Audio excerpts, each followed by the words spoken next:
So as I said, we are a young office focused on competitions, and this is the slide I was showing with our portfolio. So doing a lot of competitions, mainly focusing on public buildings. We have created a large portfolio. However, most of these projects have not been commissioned or won. However, as I said, our focus is on this change on the condition of the world, the urban population surpassing the rural one, and that kind of creating an impact, a financial but also an ecological impact on the earth. And for us, the notion of urbanity, this is a graph I was explaining that shows how the word urbanity has been used through the centuries a lot. And it has been dropping, so we don't talk too much about urbanity nowadays. However, the notion of the urban has been almost not used or mentioned in the bibliography in the past, but nowadays and in the last century it has been increasing. That means that we are talking more about urban nowadays than urbanity. And if we research it a bit further, our conclusion or the way that we understand it is that since the kind of emergence of the factory and the kind of dominance of the market economy, cities have grown a lot, and therefore it is impossible to kind of understand them as one complete entity, and therefore create a vision, holistic vision about the city. Therefore, we are talking about the parts of it mostly, so urban gentrification, urban regeneration. So our vision for the city is limited in its parts rather than the whole of it. And the way that we approach architecture is definitely connected with the notion of urbanity and its counterpart, which is the landscape. So we are very often kind of negotiating the boundaries between the natural and the built, and how these two kind of interact. And at the same time, we think that sustainability is of course a very important aspect that is we're trying to integrate, but at the same time we still think that architecture can be visionary and have a focus on vision as well. So beyond marketing, kind of integrating vision and sustainability in the architecture. So based on this kind of agenda or approach, we tend to extract kind of concepts and statements that are related to those topics. And today I'm going to show you 6 projects, of which one statement is kind of highlighted here. So, for example, engage with the city and create community, or challenge conventions and reinvent typologies. So I'm going to go through this in more detail through the presentation of those 6 projects. And I'm going to start with the statement of challenging conventions and reinventing typologies. Sorry, I think this is a mistake actually. So this goes, this is engage the city and create community. My mistake. So basically, this is our project for the Varna Library in Bulgaria, in which we won the first prize, and in which what we try to do is kind of create, understand the library as a sort of community, as part of the city, as part of the culture, and therefore kind of try to invent a typology that would sort of make the interior of the library a continuation of the city and of the public space. This was the site for the project. It's basically in the center of the city of Varna, a very beautiful city in Bulgaria, and the site is basically located next to this municipal building, this tower, the socialist tower, and in front of the huge boulevard. And on the back of it, on the north side, there is a residential part of the city. And of course, as I said, we imagine the library. So the library is becoming less and less important because of technology, right? Everything is becoming digital, and therefore the building of the library is not so much about finding the books. It's more about kind of creating a common place where ideas can be exchanged and encounters can happen. And so we started manipulating images of important library buildings, historic buildings like the library in Paris of Boulay. And we started kind of corrupting that kind of direction that we liked into the context of our own project. And of course, we liked what Boulay has been doing in this library, which is basically to create those kind of stepped interior environments in which sort of diagonal connections and potential for interaction can happen. And this is one of the first collages we did for the project by kind of photoshopping and taking parts of the image of Boulay and sort of creating a new condition, a new typology for our building that is rooted into that idea. And here you can see how through this diagonal void that starts emerging, you can establish also a visual connection with the neighboring building of the municipality, and on the ground floor, a sort of continuum with the city.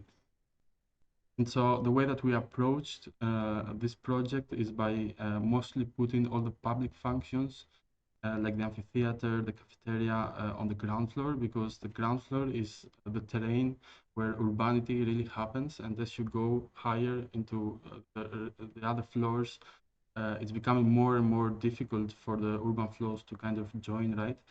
And then what we did is try to create this typical atrium that you get in public buildings and open it up to the city. And so creating this kind of condition of the light coming from above and the city coming from on the horizontal plane.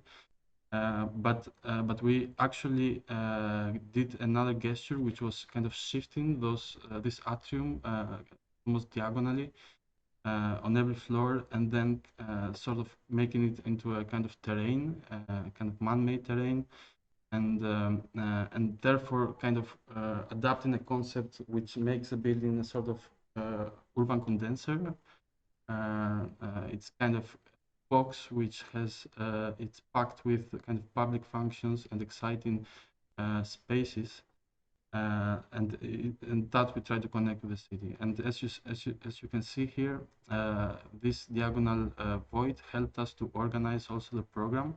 So the diagonal void is basically the most lively and the most illuminated and noisy part of the library, and it kind of breaks the volume in two parts. The red part that you see behind is the solid kind of dark, almost monasterial volume with spaces that are sort of intimate and close, so you can really study and focus if you want to.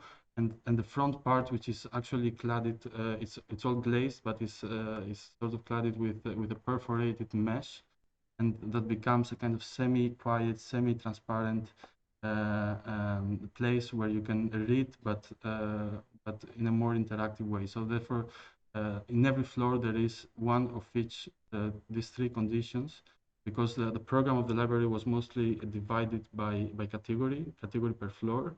So therefore, each category and each floor gets a kind of a quiet, noisy, and semi-quiet space.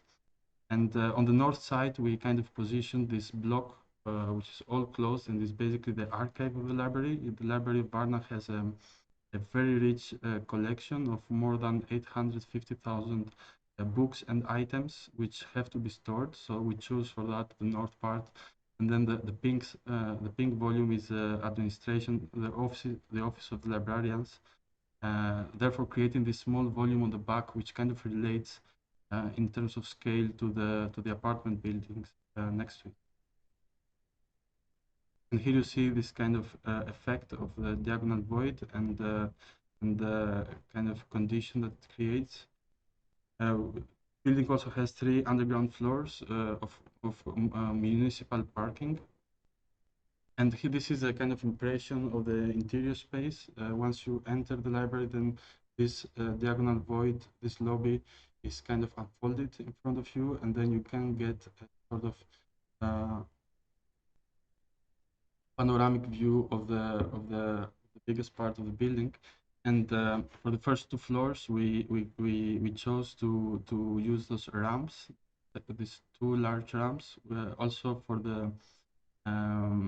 the baby strollers to be able to kind of continuously move in the first 2 floors. On the first floor there is a children area, and therefore kind of understanding this concept and this volume as a sort of man-made programmed urban landscape, right? So it's sort of stack of floors which kind of create a sort of adventure. Also, the transition from one floor to the other is always different. It first with these 2 ramps, but then there is a circular stair, there's an amphitheatric stair in the center of it, and then there is a linear stair. So basically, you except of the cores that move you efficiently throughout the floors, you have this kind of public routing that sort of becomes an experience in itself. This is how it looks after the design development. We did take a building permit for this project, so we're waiting for the municipality to move on with the tender and the construction. And on top of it, there is the pavilion, as we like to call it. So there this kind of almost a Miesian sort of steel structure that is also has also reading areas and event spaces, but you can very likely take your book in a nice day and read it on the roof while looking at the sea kind of horizon. We are not so close to the sea, but you can see it from this height. And the facade, as I said, it follows the concept by creating these 3 conditions: the closed part, the semi-translucent part, and the glazed part of the atrium. And moving on with our statements, this is reimagine context and reuse structures. So one big chapter of sustainability, of course, is to reuse as much as possible and kind of sort of reframe a building and repurpose it and also reprogram it. This is a project we are doing in collaboration with the office Cityförster here in Rotterdam. It's a project in Albania. I will show 3 projects in Albania, and it's really interesting for me because I am originally from Albania. I grew up and studied in Greece, but it's a very unique context to work as an architect, flexibility being the #1 preoccupation, because throughout the process of from the beginning to the end of the project, in this country, clients tend to change a lot their minds, and the financial kind of conditions change so faster than architecture, and therefore very often you start with a concept that is already obsolete before you even start constructing, and that's why we try to have flexibility integrated in our approach. So this project is in the city of Fier. It's basically a mid-scale city near Tirana, and this is the building that we where the client owns, and this is where the project will take place. But it's part of a bigger block. Is all of this block, which has been sort of renovated in the last years. Here you see a project that our collaborator Cityförster has been doing, and we are doing together this one. And in between there is also a park. You may see it in a photo later. And it's a building that was built in 1997. The original architect that built it, called Sami Chelai, is also in our team for the project that we're doing now. He's acting like a local architect. And it's basically a very basic project from the 90s, and nothing special about it. The grid is an interesting element on the facade and the way that it's organized. Important, and it's a mixed-use building, so it was always kind of rented out with shops on the ground floor. There's a bank on one part, and then every floor had mostly an office kind of program, but it was also rented space. As I said, the whole block has been sort of renovated or built, is part of it, and the whole kind of center of the city, since we started working on it, has been overhauled as well. So the municipality has kind of done a project in this area by demolishing a lot of illegal structures and sort of bringing back to the city the riverfront and the river, which was not visible here. It was full of illegal structures, and they made this kind of public space. It's brand new. And this is a view from our project. So the tip of our project, which is kind of triangular, has a look towards the city center. It's a very nice look view. And you can see here how it stands here in relation to this public space. And this is on the back of our plot. This is a project that our collaborator is doing, and this is a park that's in between them. And interestingly enough, when we started working on the project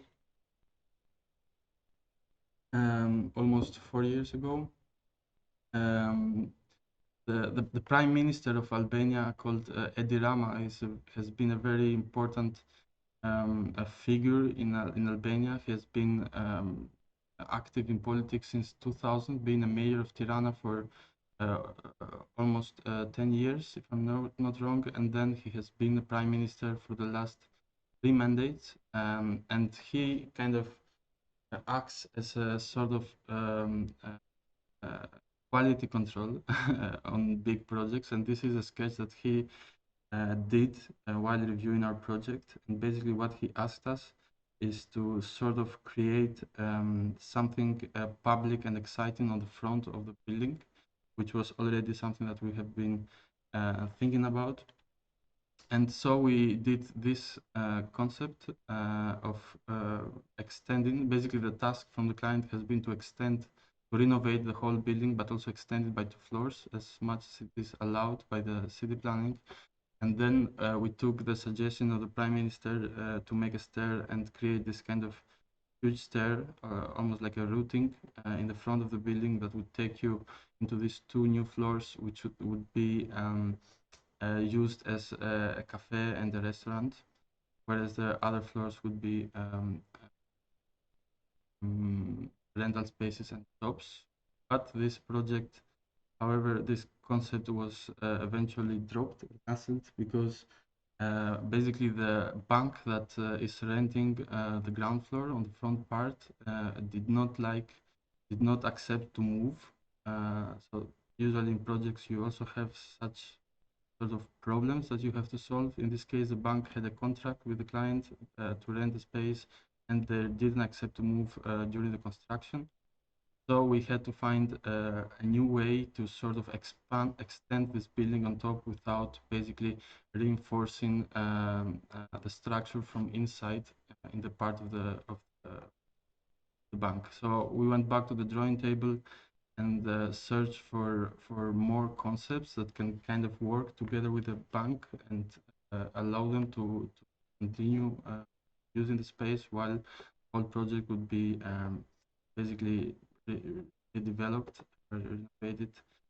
And what we eventually came up with is to basically strip the whole existing building except of the bank, which is here, and basically start kind of cleaning up operation. There were a lot of small stairs for every shop. We said, why not unify it and make some sort of a plinth, sort of a kind of continuous type of stairs all around, almost like a Greek temple that is kind of accessible from all sides, and then also use a sort of Miesian kind of roof type that kind of defines this area of the shops, and then extend the 2 floors with concrete as we were already meant to extend, because we can reinforce basically the existing structure and very easily kind of bring it kind of make it possible to sort of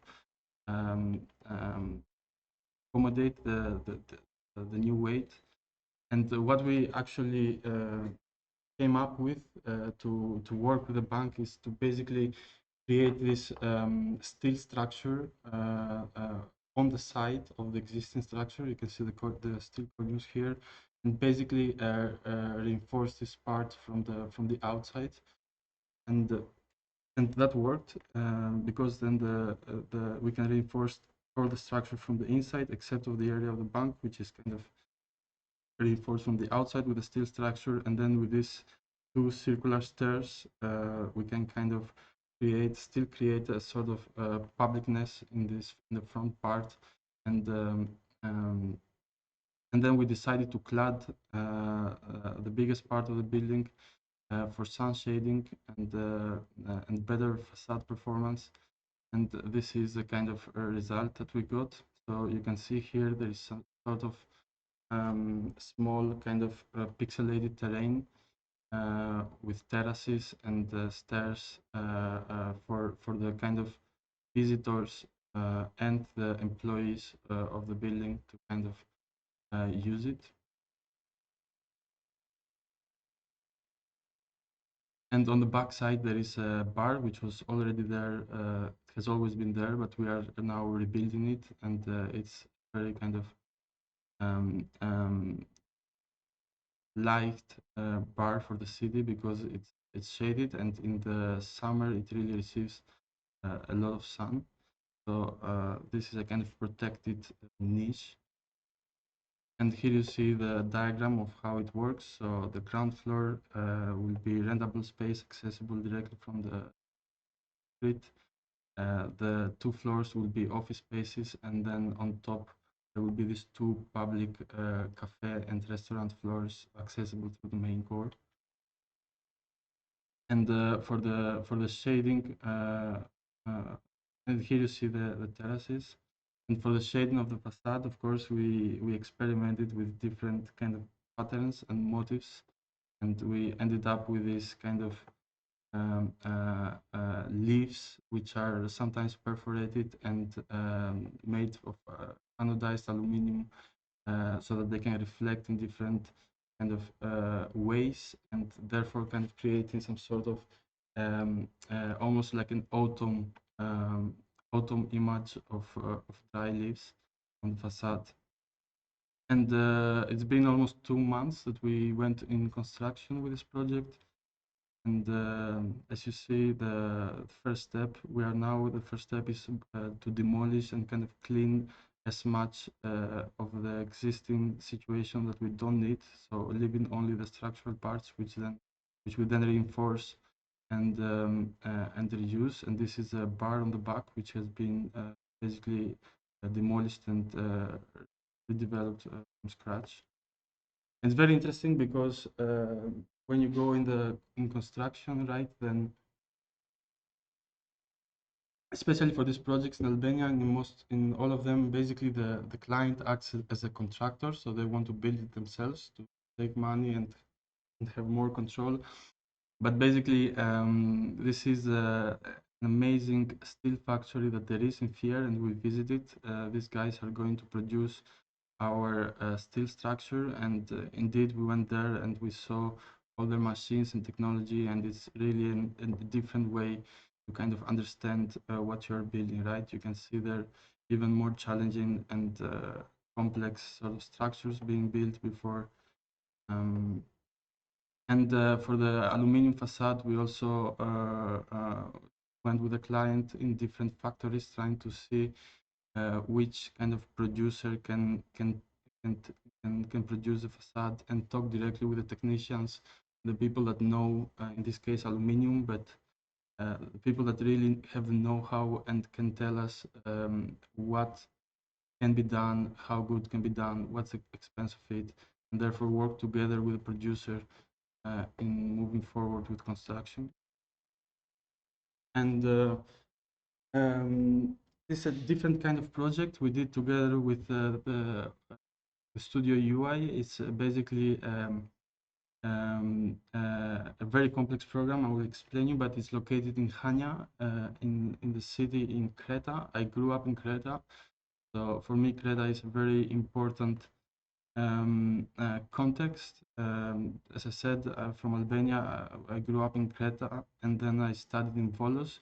And this project here is basically the same city that we did another competition a few years ago, in which we got a second prize for the passenger terminal in Suda, which is basically the former military base, and now there's a port there next to Chania. You can see here is the site. This is where I grew up, and basically Creta is, of course, a very specific context, a very specific climate and way of living. Is like almost always very hot, so the culture of being outside is very important. And of course, the island has a lot of interesting architectural elements, mostly historic. The Venetian kind of architecture that there is, it's very important and very beautiful architecture. So our site was in the center, very close. This is the center of Chania, and this is next to it. And it is this site here. It's basically a block, half of which has been built with this generic hospital, and the other half, what the city wants to do through this competition is basically create a kind of complex of public buildings. I will show you now. I will show you later. So this is a program. It's in Greek, but I will explain you. So this was a plot, almost half of it, almost 1/3 of it, and basically it was a kind of brief that COVID would have really liked to make, because it was also announced and done during the first pandemic, which is basically to combine a daycare, a kindergarten, and an elderly home all in one complex. So basically, of course, in the beginning of the pandemic, we knew that kids are not really affected, and elderly are really affected by COVID. And so it's not a perfect match in the pandemic times, but overall, we think it's a very innovative idea to have elderly in the same plot, in the same site as children. So then very often they can be grandparents and children, or basically bring this kind of cross-generational relationship. And the way that we understood this is by kind of analyzing this program and understand what are the limitations. Safety is very important for children. Comfort and accessibility is very important for elderly. And at the same time, so together with these three kind of programs, the city wanted to create a community, a neighborhood park on almost half of the plot. And so basically we started kind of working with options to see which ones can, which kind of concept kind of better fits the site. And what we ended up doing is basically positioning a kind of compact building in the center. I'll explain with these diagrams better. So basically, we just took the program and start with the idea that each one of them should be sort of independent and self-contained. But at the same time, we should create some adjacencies and sort of bring them in relation.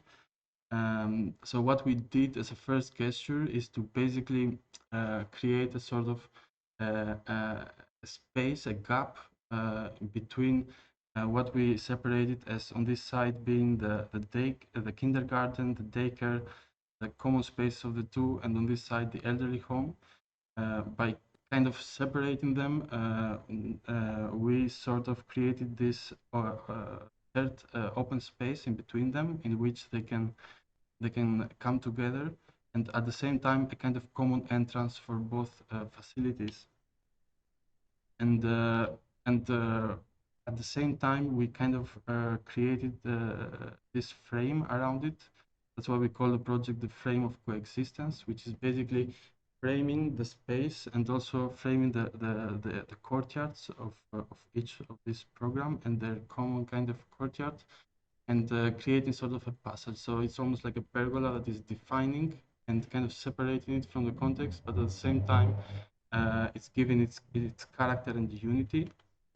And then to kind of capture the light, we sort of created those skylights and chimneys, and to also give a bit more kind of character in terms of form.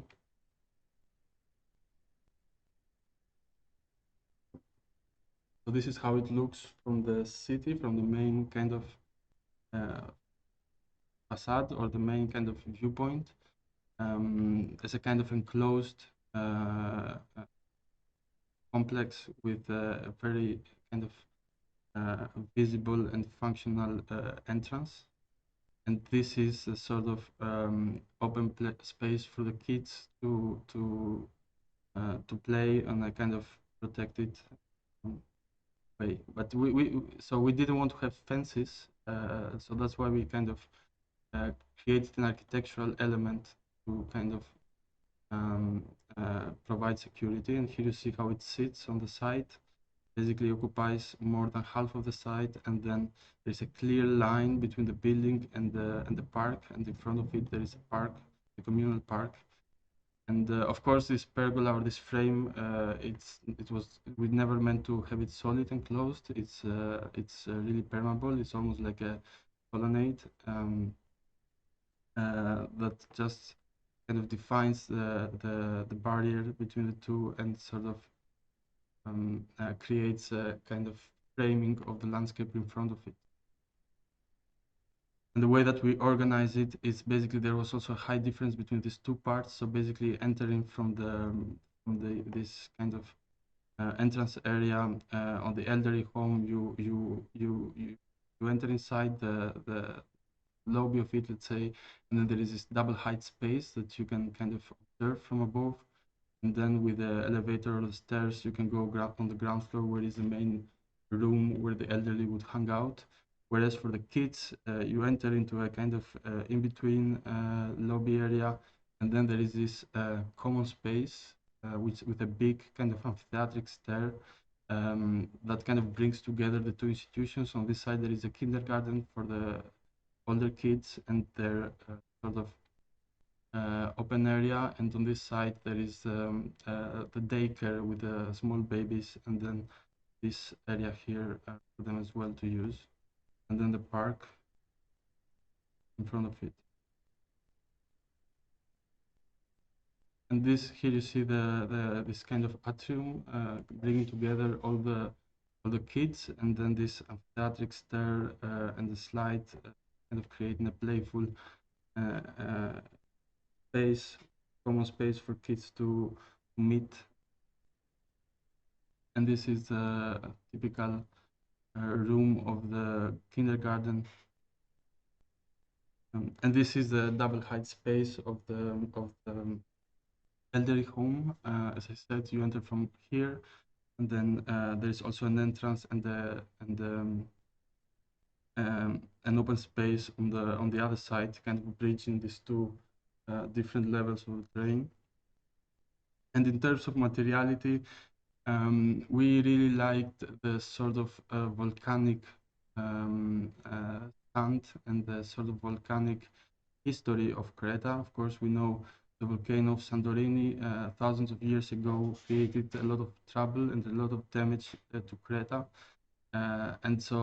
And most of the soil, most of the Cretan soil has this reddish color. So we thought, why not kind of work with exposed concrete and kind of use this implicit to the context characteristic and color of the soil. And for the rest, we are working with very kind of earth related materials such as corten and wood for the park design. And the park is basically created with sort of alignments taken from the city, and this is a sort of experience of them together. Moving forward with another statement, that would be to challenge conventions and reinvent typologies. So basically, there are some buildings that are always the same. Usually residential buildings or hotel buildings, it's mostly about repetition and efficiency. But in this project here, this is also in collaboration with Cityförster in the city of Durrës in Albania. We try to sort of create a new condition, a new typology, mostly on the facade. I will explain further, but the city of Durrës, for those that are not aware, it's the most historic city of Albania and one of the most historic in Europe. It used to be basically the one end to the Egnatia Street, kind of connecting east and west. So basically, the Egnatia Street through the millennia would be a very important commercial street that would end in Durrës. So from Durrës, then Durrës would be the port, and those goods carried on the street would then be shipped towards the rest of Europe. Our project is really located in one of the most beautiful sites of the city. This is the Lungomare of Durrës, and basically at the end of the Lungomare, there is this site which is called Sphinx, and the public space here in front had already been designed by our collaborator Cityförster together with the landscape office BOM here in the Netherlands, and they created this kind of podium sitting area in front of the water, and this building is basically positioned right in front of this Lungomare. This is the public space that Cityförster had already designed, and this public space has been very popular in YouTube and in media, with many videos and performances happening in front of it. And this is how the context used to be before the beginning of the construction of our project. A kind of very generic, low quality apartment buildings built during the 90s mostly, without much character.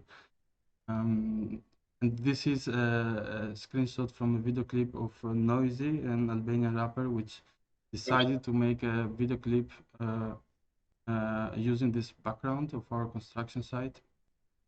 And basically the main idea for this project has been to sort of capture the sunset.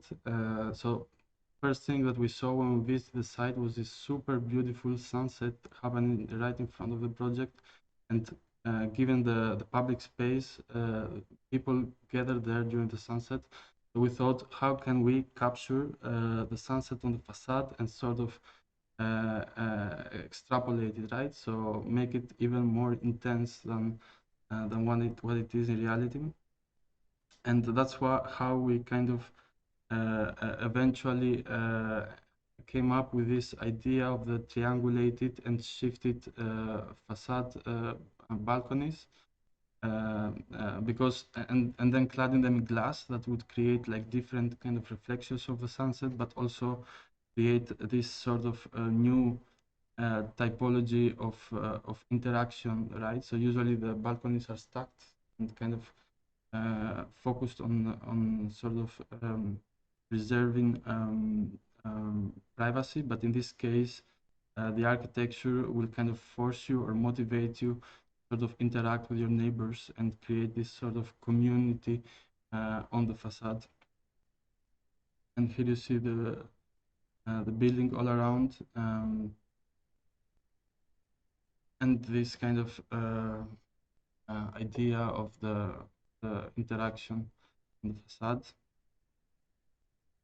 and this is a render of the materialization of it. So very simple materialization with glass on the balustrade, and the kind of inner kind of glazing following the different path than the balustrades to kind of create this depth and these different sort of angles of reflection for the sun. And this is the status of the project now. It has been, the structure has been built, but paused for almost 2 years. So now we are starting with the client, move on so we can complete it. And here you can see already the sunset. I'm talking about the reflection on the concrete, and it's not even sunset time yet. So you can kind of anticipate the effect that it will be making. And we worked, we really like working with structural engineers. Sometimes when we're studying, we think that we are enemies or we are on the opposite fronts with engineers, but basically the way that we understand it in practice is like one of the most enjoyable collaborations, because a structural engineer can sort of take our ideas and sort of give us solutions. In this case, we had really big spans, up to 4 meters, and that was made possible by our Italian civil engineer, who proposes sort of thick slabs with integrated beams in them. And this building basically survived.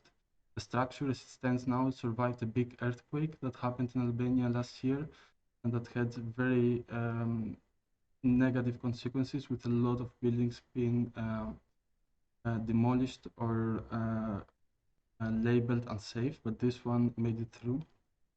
And here you see the kind of potential of this facade and this approach. This is how building kind of frames the sea view. And this is a glimpse on the future sort of diagonal connection and the kind of relation that this view has to the public space in front of it. And on top of this, we do have a pavilion, like in the library in Varna. It's this structure here, which will be accessible with a panoramic elevator right behind. So there will be a stair and an elevator taking you straight to the roof terrace, where then you can enjoy the view and have a coffee and make events. And this is a view towards the sea and the public space that Cityförster with BOM have designed.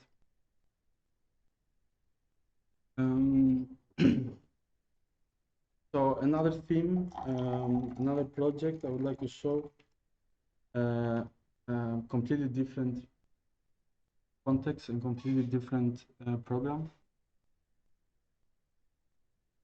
This is a competition for an art museum, the Sara Hildén Art Museum in Tampere, in Finland. And the theme of this project for us is basically focused on the idea that as architects, we do have to change our habits and adopt the technology and new innovations in construction, and kind of at the same time work with local expertise and with contextual elements. As you see, we are using bricks on the facade to relate to the bricks of the context and the kind of overall brick aesthetic of the city, but also wood, structural wood and timber to kind of suggest a sort of sustainable, more sustainable structural solution, but also relate to the expertise of wood that Finland has. And the site of this project was is in the center of Tampere, on the industrial heart of it. So this area here has been an industrial area for hundreds of years, and as it has been gradually kind of decommissioned, it has been sort of turned into a more cultural area. And in front of it there is this nice park, and basically nearby there are these important cultural areas of the city. So therefore, the site and the project is acting a bit like it's on the crossroads, right? Most of the bike paths and the routes pass through this building.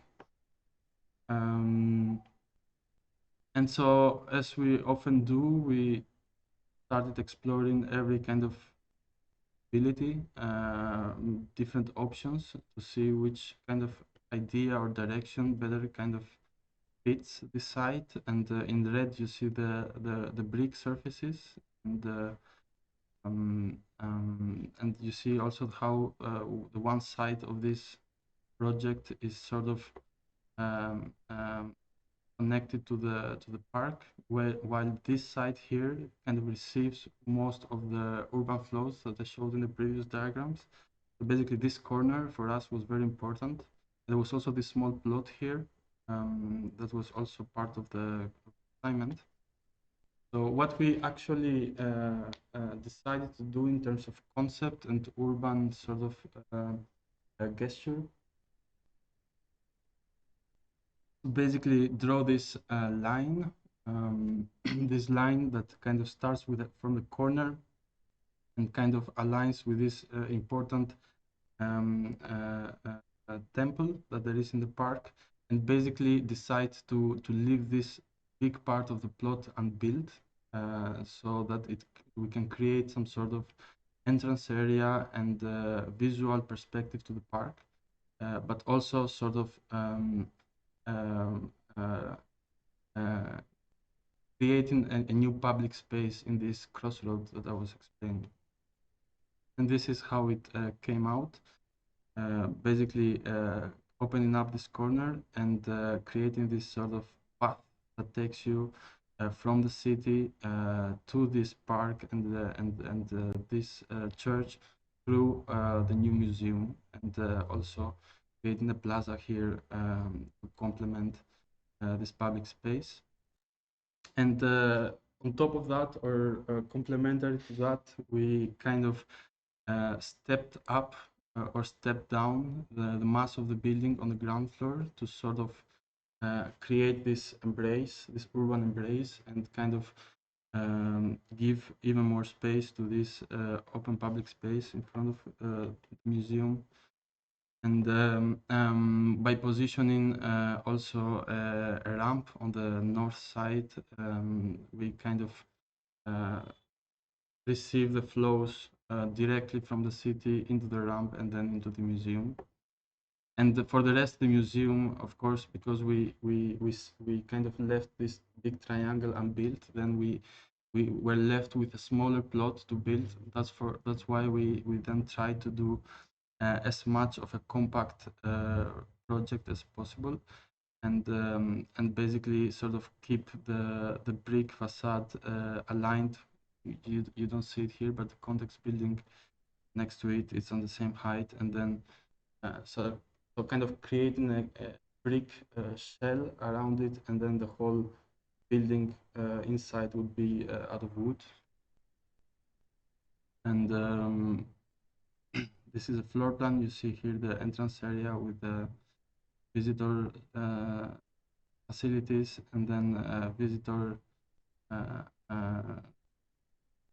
service area, and then on the ground floor we decided to put on the ground floor biggest part of the back of house of the museum with the glazed kind of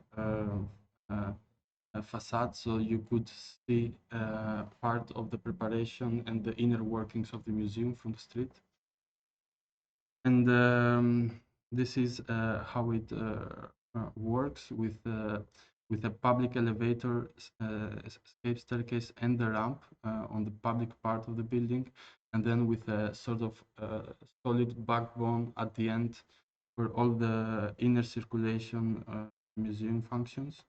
So usually you have to separate the public route and the service route, and so in this case it worked really nice for us.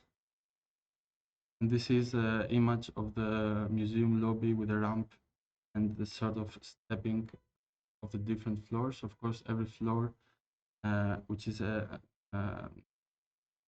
museum floor has this sort of almost like a balcony or like a loggia with a big art piece, kind of proclaiming or showing, giving you a glimpse of what you are going to see. And this is the main gallery of the museum. And as I said, we work a lot with wood. You can see the wooden structure here on top. And of course, the flexibility is a very important part of a museum floor plan. In this case, we kind of positioned the structure in specific points so that with different configuration of the walls, you can basically create different curatorial experiences. And this is a diagram showing the timber structure, the CLT structure that I showed. And this is a sort of perspective of this public space under the building. And this is a last project I think I'm going to show you. So this is in the statement of thinking globally but acting locally. And that's very well defines our collaboration with Cityförster and our engagement in Albania, but also with the library in Bulgaria, which is that basically as a Dutch office based here in Rotterdam, we have our agenda and our approach and our way of working, but then going there into this local context, we have to, but actually we like to understand how we can do things there more efficiently. And so that's what we did with this project. So this project is very close to Durrës in the area of Golem. It's basically the beach area of Durrës with a lot of hotels and accommodations for tourism during the summer. And this is a site given by the client. Very difficult site in a way because it's very close to the sea, but it has these two existing buildings in front of it, kind of distracting, obscuring the view.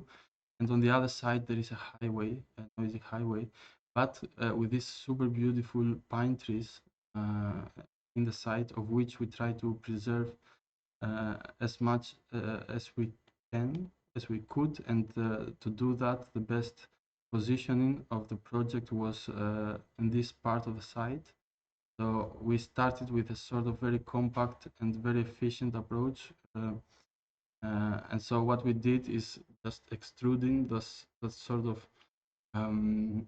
footprint and sort of creating a green roof terrace to try to compensate the greenery that we took from the plot, and then sort of creating a facade sort of treatment that, however, deals with this abstraction of the view from these two contextual buildings. The beach is here and the highway is on the other side. So you will see later that on this part of the facade, the concept is changing a bit, kind of trying to redirect the view towards this side and the other side, so away from these buildings into the beach. And basically, it is a hotel project. However, in this phase one, as I said, flexibility is important because of the COVID pandemic.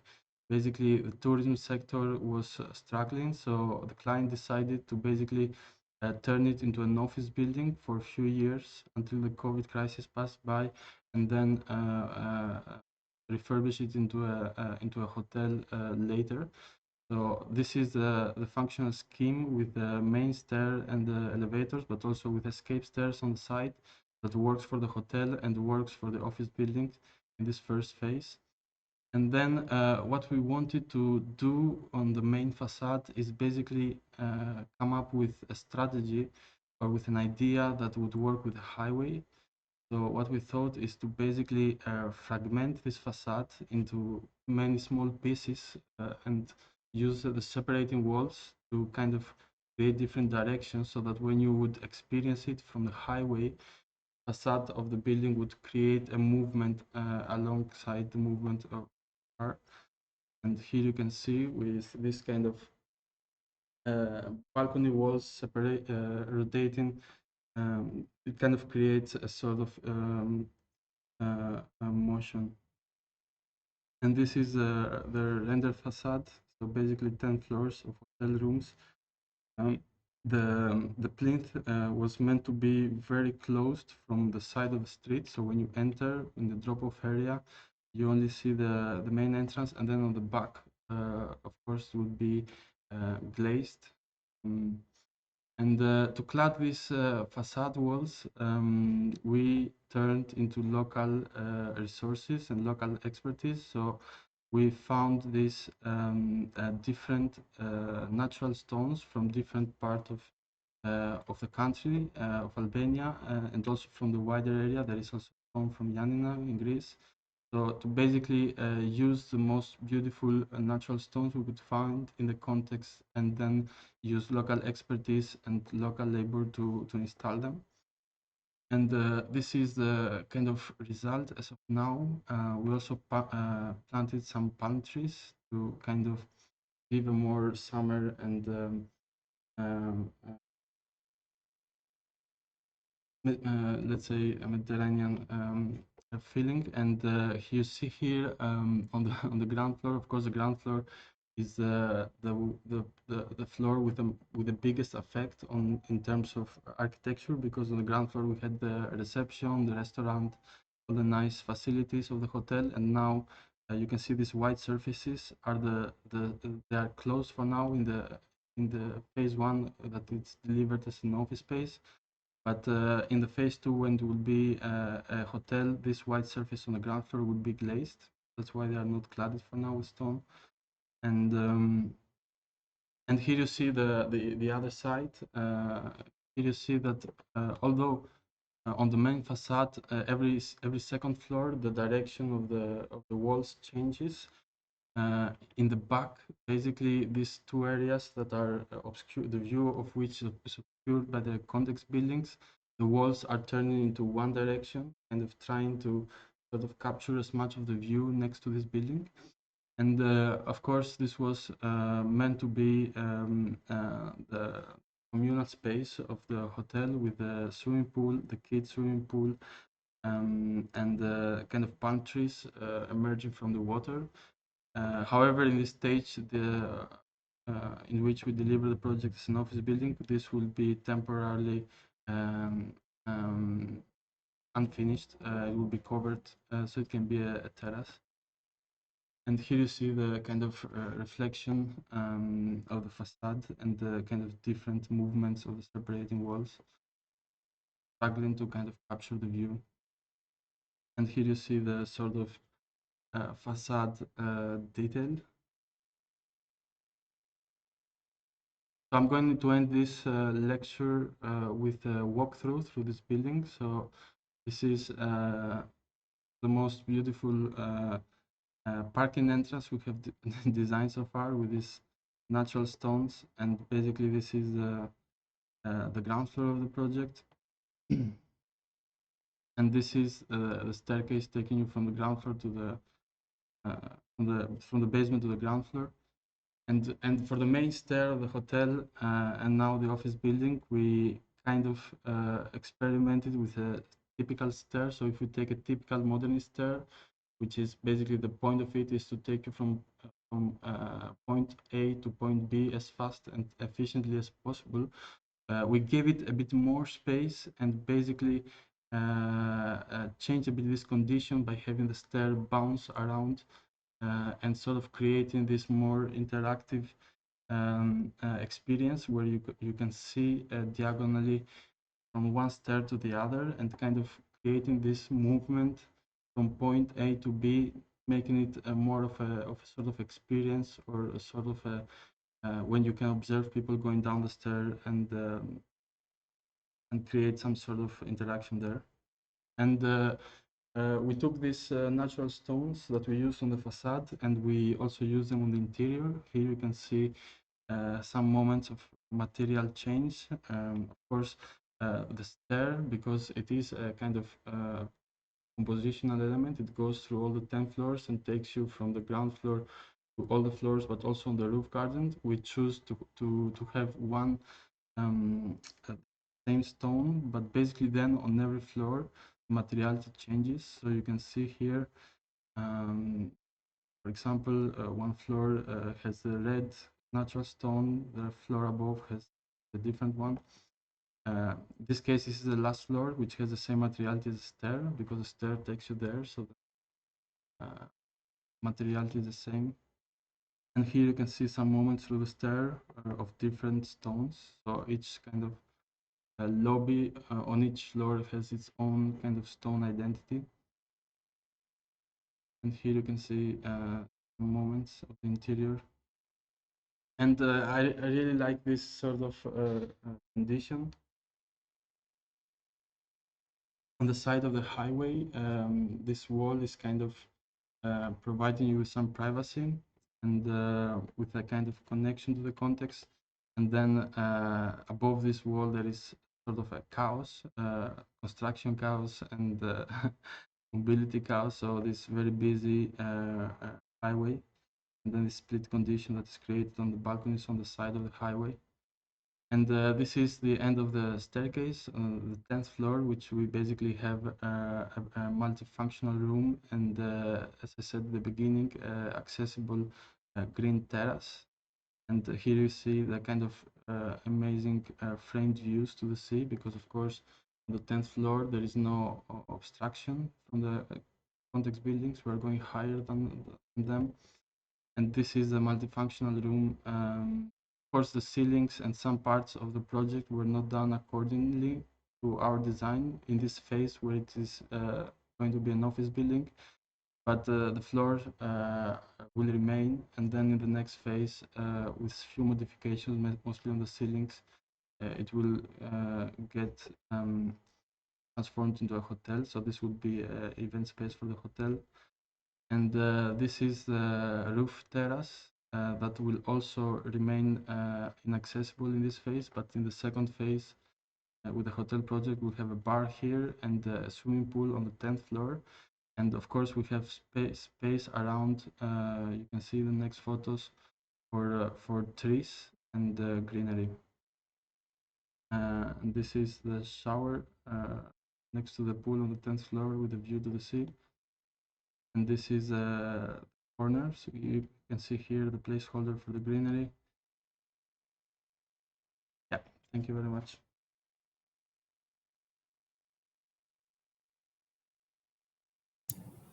Thank you very much, Architect Irgen Salianji. This was a very informative lecture, and I feel like I've learned a lot. And all of us here at AUM, thank you very much for your time. Thank you, thank you. I'm waiting for your question. Okay. If anyone has any questions, you can go ahead and ask. Would anyone like to ask a question?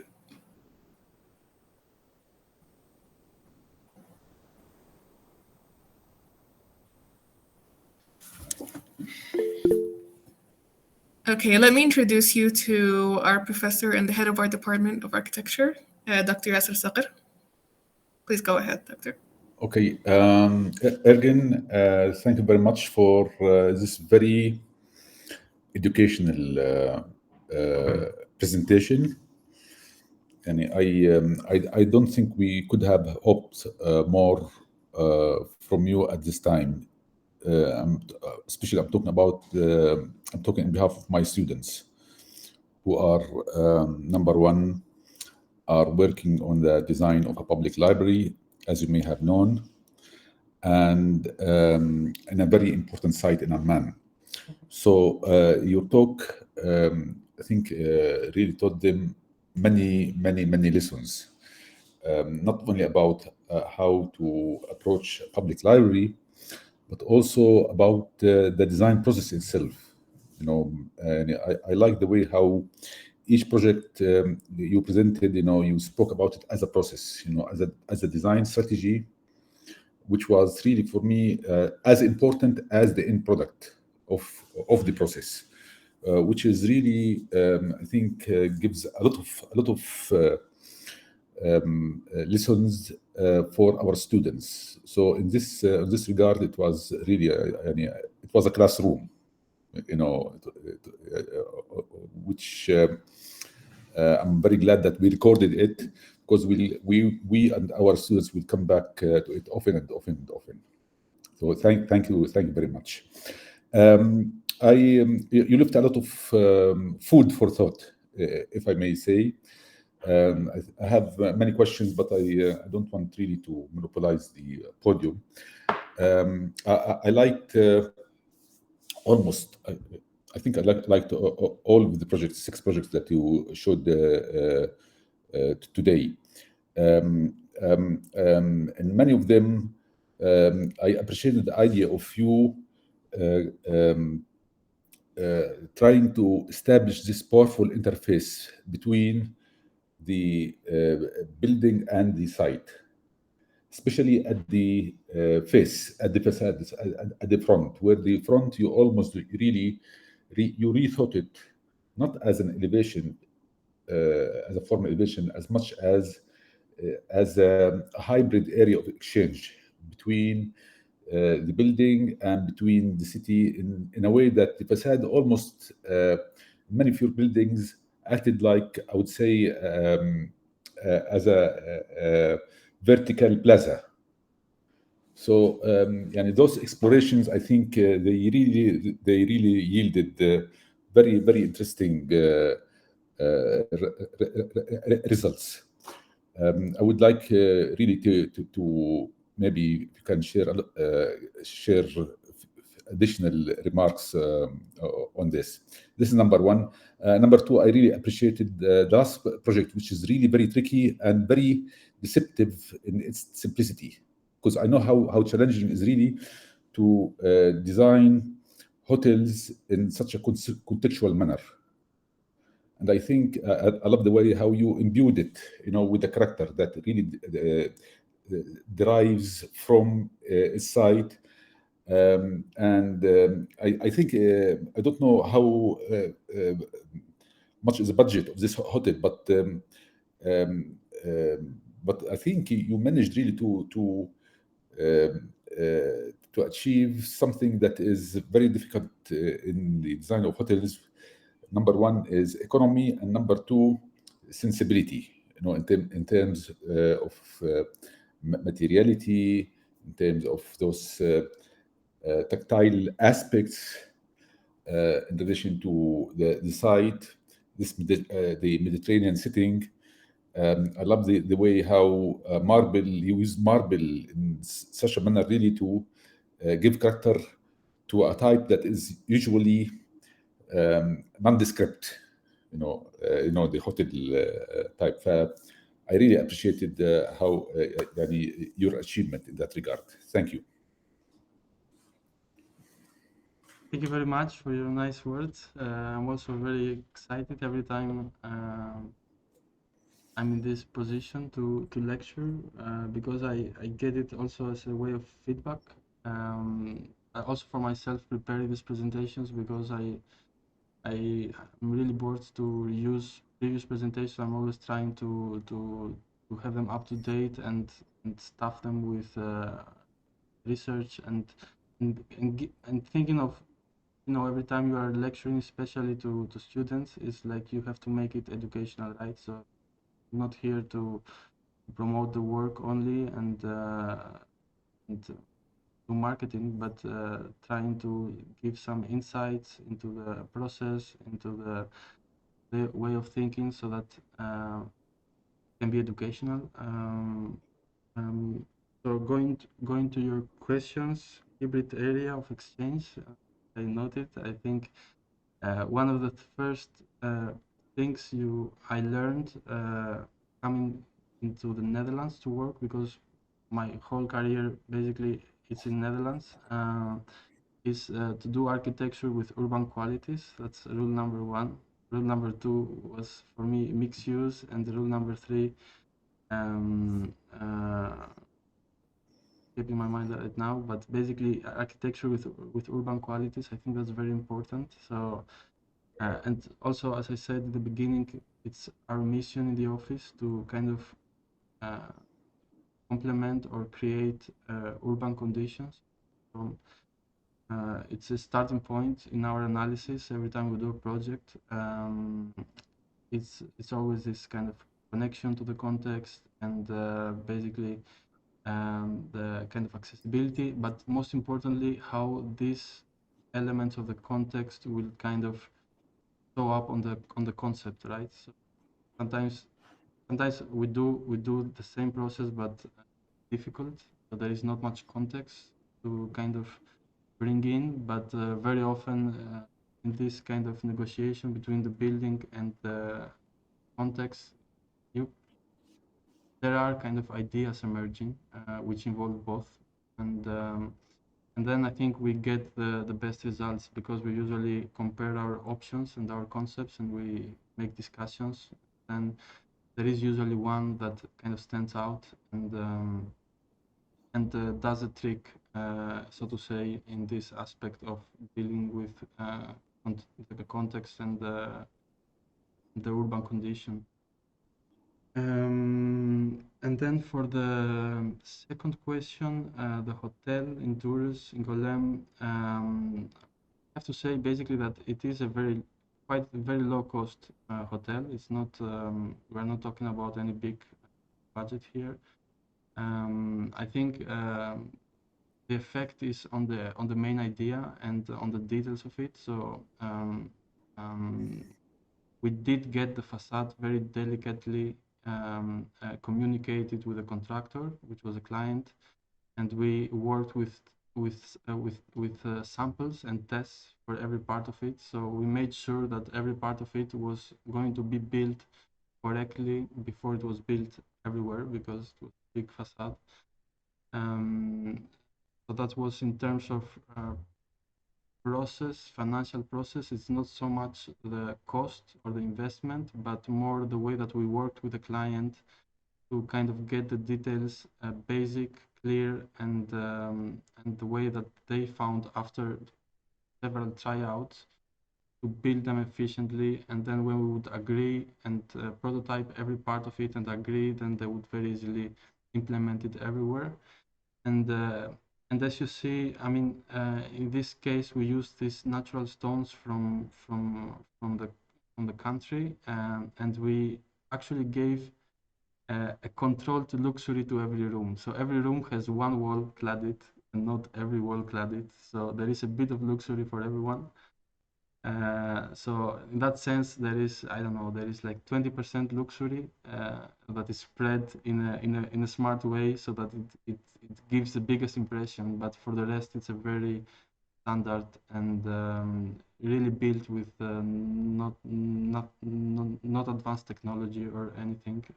Most of the materials coming from the context, the expertise as well.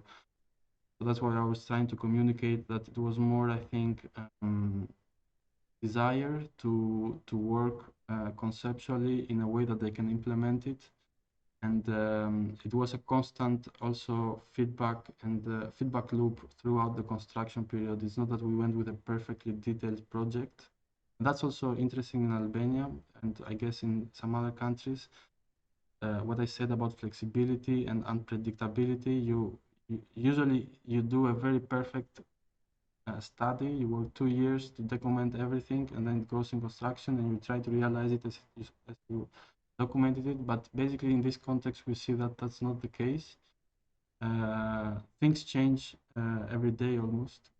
Program, the commission, the parameters. So it's in this case, it's mostly like having a very clean concept in the beginning that stays the same, hopefully, and then every part we actually work on it following the construction of by the clients. So in every phase we are there, get things right and detail things that they may need, rather than detailing everything in advance and then expecting that it will be built like that. It's mostly on the process. Thank you. Maybe my friend Elise will have a question. Or Ferdian. You are muted. You are muted. You're muted. Hello? 1, 2, 3? Yeah. Yes, we can hear you. Thank you for the presentation, Irgen. It's nice to meet you. I'm Alice, a friend, colleague with Irgen.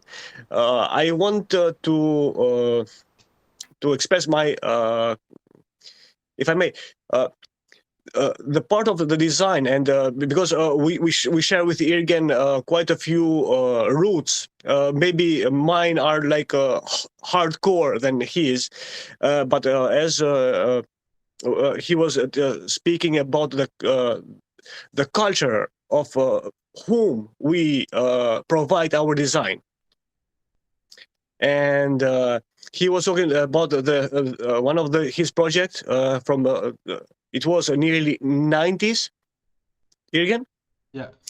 and how the culture of the communism, let's say, of how people used to design things and to ask for space, and the economical part, like because we have like this amount of money and we have to build like this box, and in a short time of in a period, let's say, we have to redesign and reconcept and to do all from the beginning. It's quite challenging.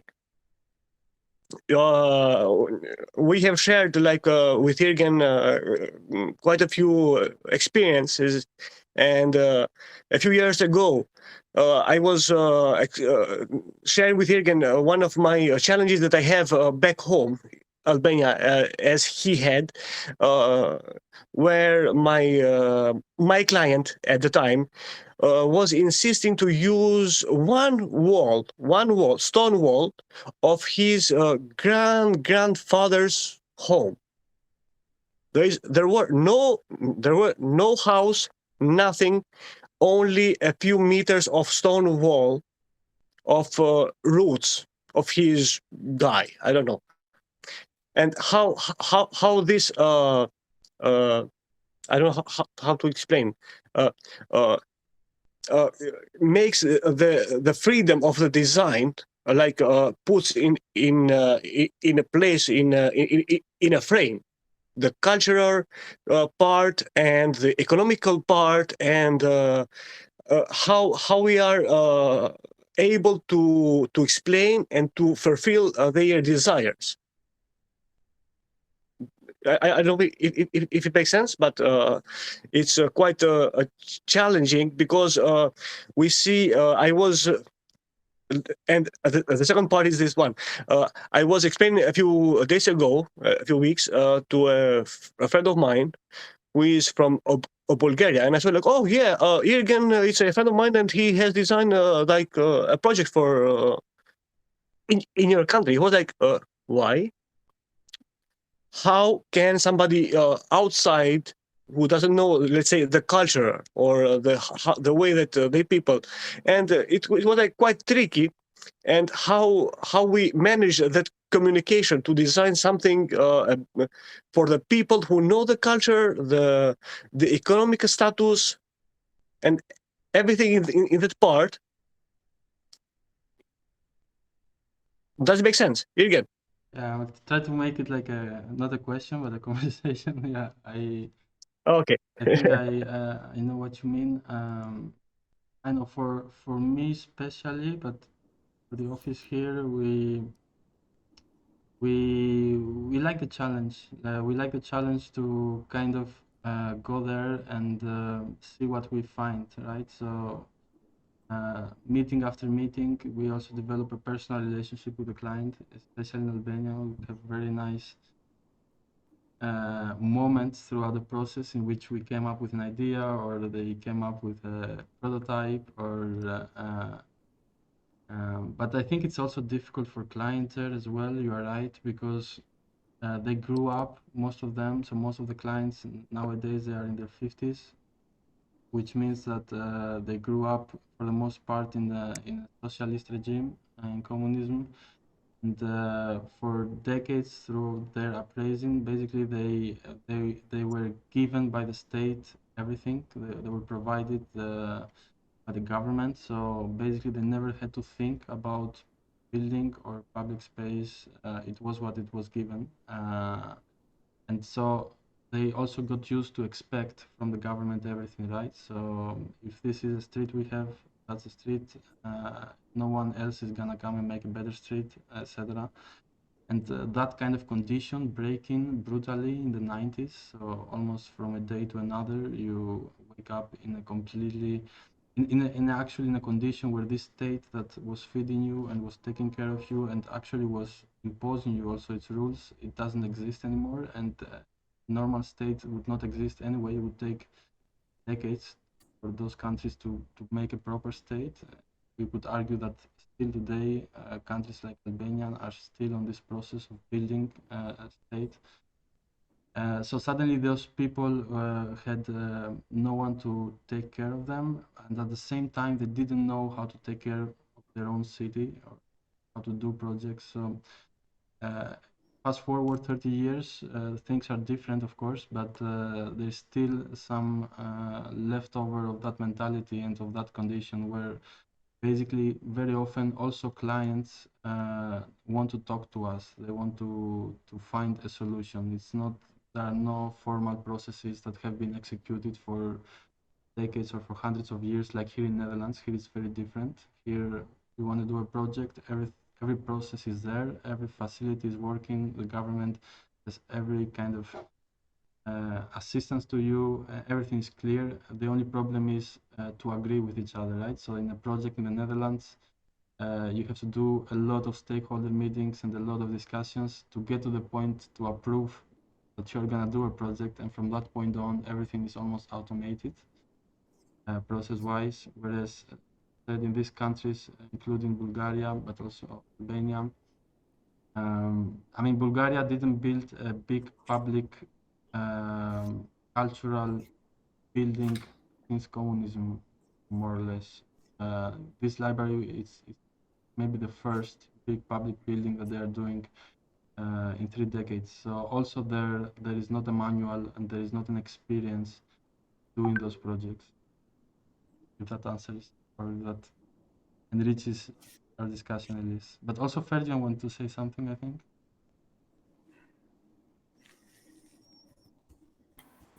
Yes, I noticed that you make use of, in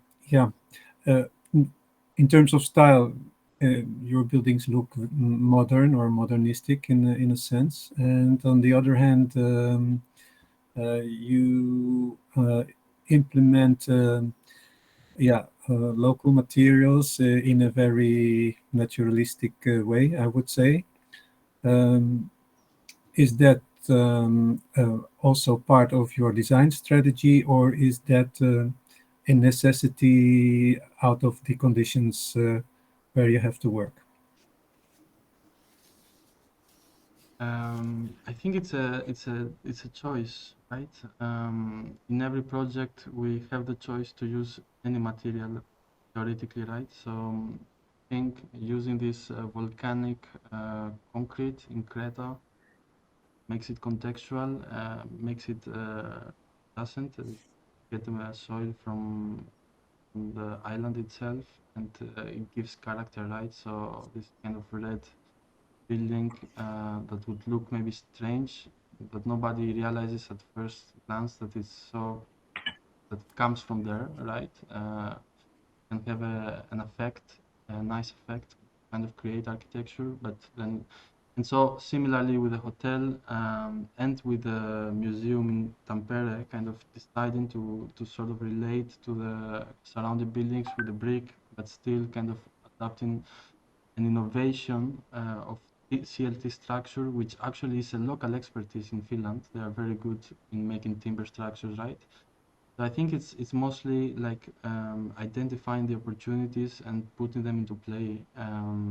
Not always, of course, that's possible, not in all projects, but contextual is not only materiality, right? So in this project in Durrës with the reflections of the sunset, it's also a contextual element that is not so much related to the materiality. It's related to the climate or to the moment of the day. So I think it's mostly a choice. You can choose to look into those things and integrate them, or you can choose to ignore them and focus on something else, right? It makes me curious about your first Dutch project. Yeah. Let's see. Your reply. Loading.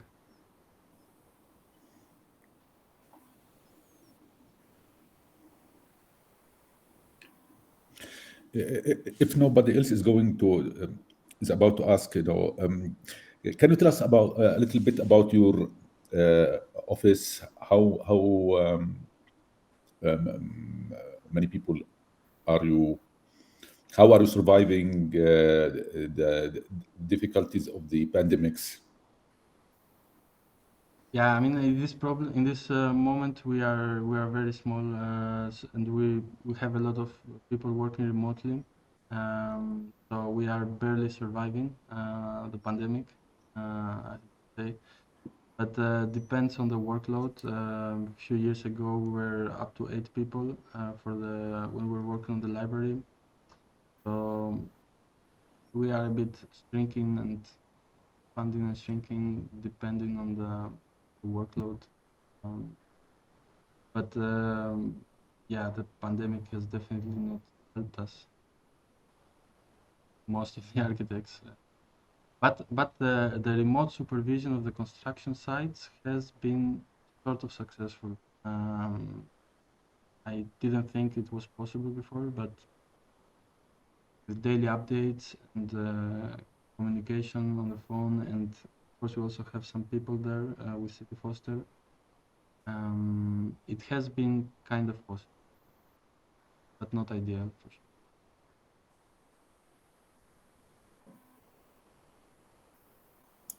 Okay, may I please ask you a question? Yeah, definitely. Okay, so in terms of your approach that said think globally but act locally, I think that relates to the project that we're currently having in our Design 3 class. So us third-year students would like to ask you, what are your advice for designing our project in a very historical site? What advice would you give us? A historical site. Yes, a very ancient historical site, and we're designing a new library on that Okay. site. So what advice would you give in terms of thinking locally? Yeah, I think the motto starts first with thinking globally, right? So I think the first advice would be to start thinking out of the box and ignore the restrictions, let's say, in the first phase, right? So we very often like doing that also in competition projects. Sometimes we like to actually come up with the first session of brainstorming and ideas before even reading the brief deliberately. So before you even read what you have to do with a first impression, trying to kind of, a nice professor would tell me, Philippos Oropoulos, to kind of capture the bright moments of your thoughts, right, before it's contaminated by all the restrictions. So that would be the first step, to ignore everything and only focus on the things that come in mind and that interest you. It can be the program, it can be the urban situation, it can be the form, it can be, I don't know, even a material. And then, of course, as you dive into it, embrace the context. Sure. So try to see a bit how you can relate to the context. So it's some things are obvious, the heights, right, the surfaces, the continuities, the alignments, materiality,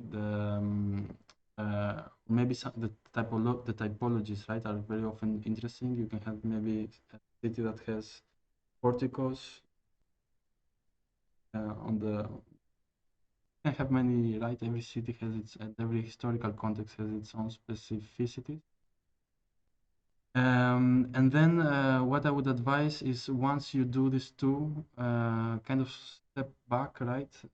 That's what they say also about artists. You have to step back and see your artwork from a distance to be able to look at it a bit more critically and have an overview, and then try to kind of track the concept that complement both, and then see which one of these concepts is the strongest, right? This is how I would do it. I would open it up and then narrow it down, that you arrive into one concept that is the best of what you have already gone through. But working with very specific historic context, like I can imagine you mean, to be honest, we don't have so much experience yet. So, Mr. Professor, if I also said something wrong, please forgive me. No. I think you are ready to deal with a historical site, certainly. I would love to, for sure.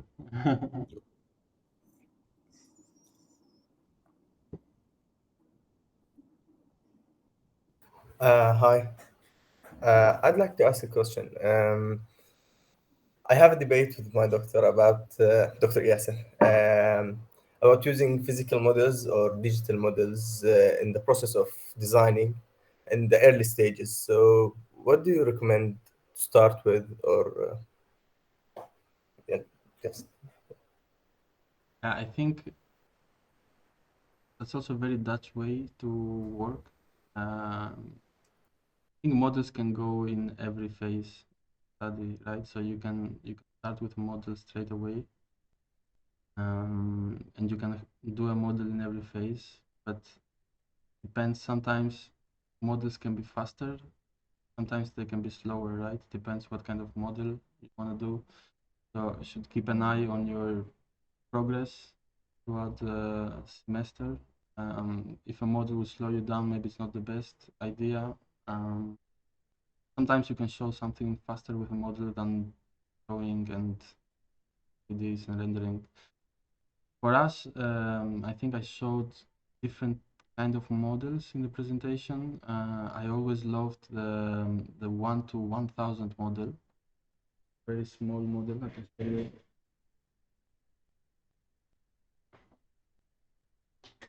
This is a specific one of the options models we did for the library.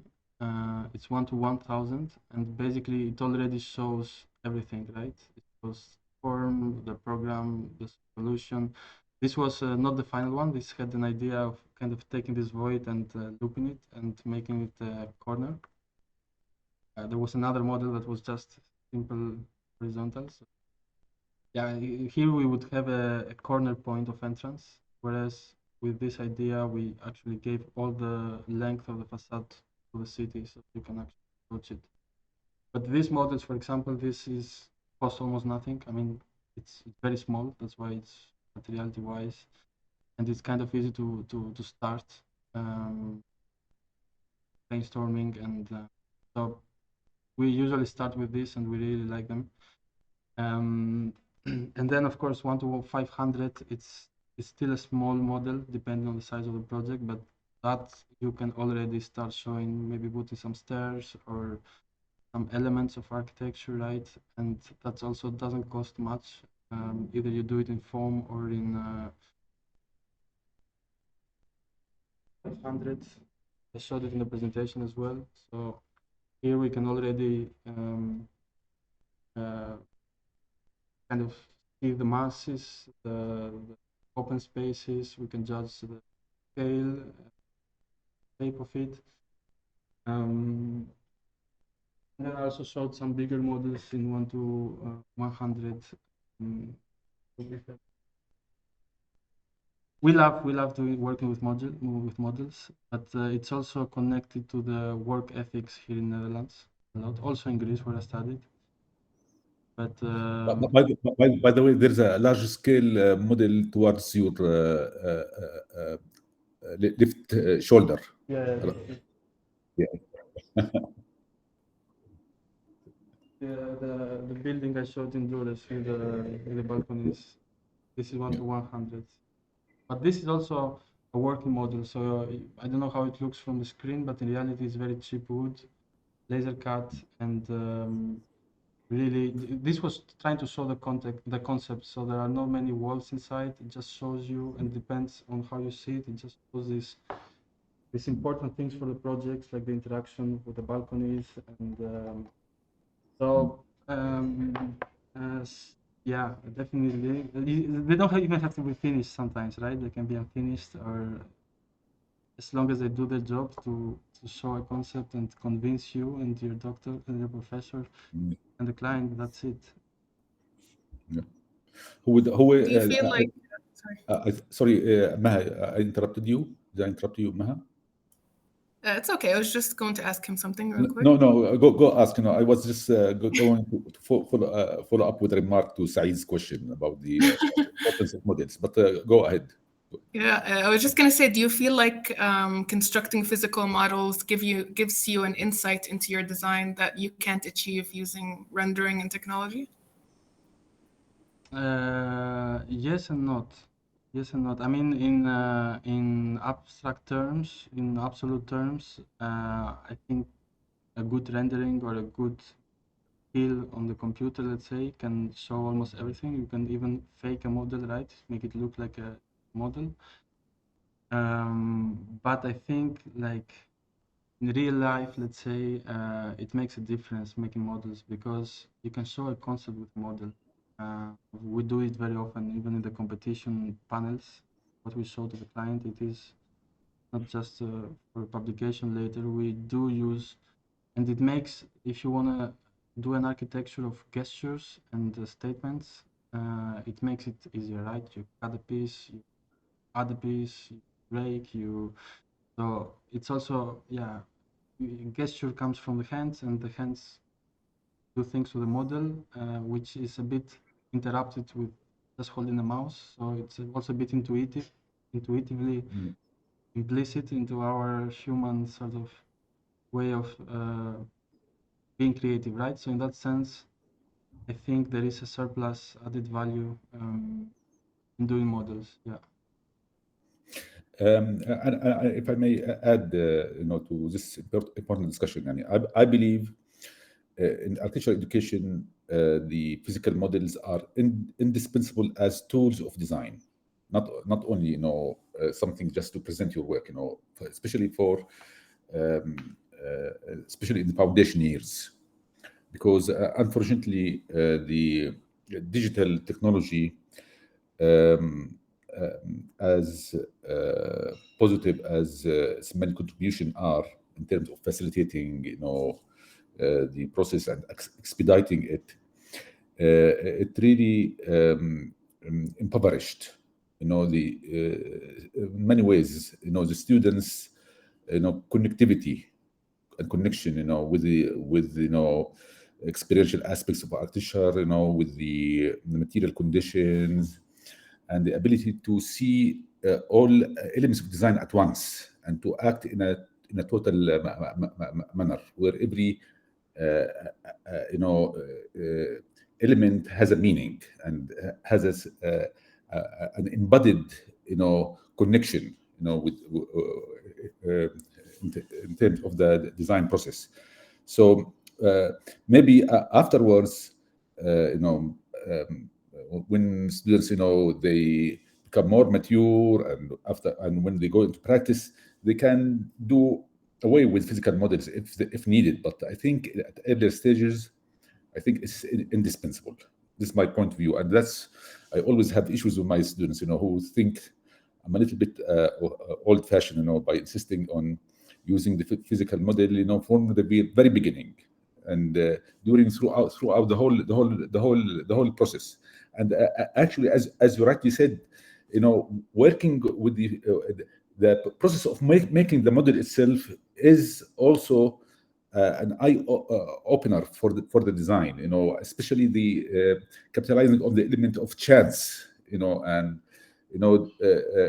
improvisation, which are really a catalyst for creativity, a catalyst, for and creativity in this sense, is a problem solving, skill that also comes with dealing, with the material of the model, and trying, really to approximate it to the real condition. So for me, model is really indispensable. Physical model. I totally agree. But sometimes I also think that it's not bad to be a bit old school. Sometimes I think we try to, as students, I'm still remember my student years very vividly. We try to adapt the fanciest, latest technology, and then soon after we realized that actually it only made us bit more stressed about new things that we have to learn, whereas the issue is not so much how you do it sometimes, it's more what you actually do. So what is the idea, what is the concept, and indeed also more primitive ways that have always been there, old school techniques like the model sometimes can actually look also more advanced. I think that we have some model shots. Of course, all the photos that you saw from the models, they have been shot properly, right? So we are always given a lot of time into taking the photos, and as professor said, like coming up with aspects of the concept while doing or photo shooting the model, right? Because and make a close up, and then you can see a concept there that you didn't understood, and then you can take that and implement it all around. There are a lot of creative accidents that will happen with a model as well. But I completely agree. It's a good idea to work with models long term as well. Yeah. Because also another thing coming from the working experience, like as you work in offices and you first they really want you for your computer skills. That's kind of the reality. The younger you are in an office, the more you are stuck with the production, and that requires software skills. But as you are sort of scaling up and becoming more senior, you are less and less doing production, drawing, and so you actually go back where you started when you started studying, when you either have no software skills or you have left them behind, you are not interested, you are not required anymore, and you are going back to the primitive tools anyway, which is sketching and model making, and so you can make a very quick half-an-hour model if you have your hands and you know basic modeling techniques. So it's also something that we actually, maybe we value a bit later in our careers, models and sketching, but it's there, it's coming for every student. So you better train it from the beginning. So when you arrive in that point, you are already good in that. Yeah, I agree.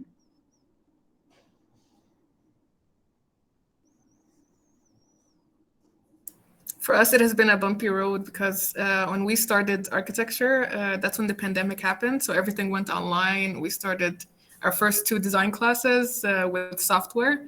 So we didn't really learn how to be hands-on with our designs. But this semester, Dr. Yasir is taking us out of our comfort zone and teaching us how to deal with our hands, how to be messy, how to just feel architecture in our hands. And I think it's a very invaluable lesson. As much as we sometimes reject it, as much as we feel like it would be more comfortable to use software, I think this is, like you said, a skill that will come back to us years from now in the future. And it's more fun if you do it in group. Yes, with of music course. and jokes going around, and so Yeah. I don't know what are the COVID restrictions, but at least in group of 3, probably still possible. Yes, it's architecture is a whole experience.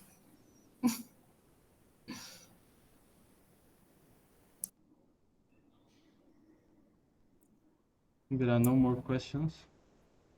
Would anyone like to say anything?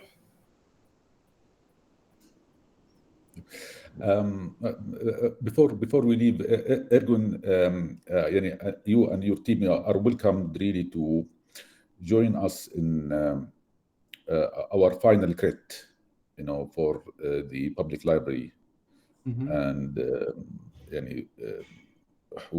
I think that would raise the bar for our students really to On be Tuesday, worthy. it is, right?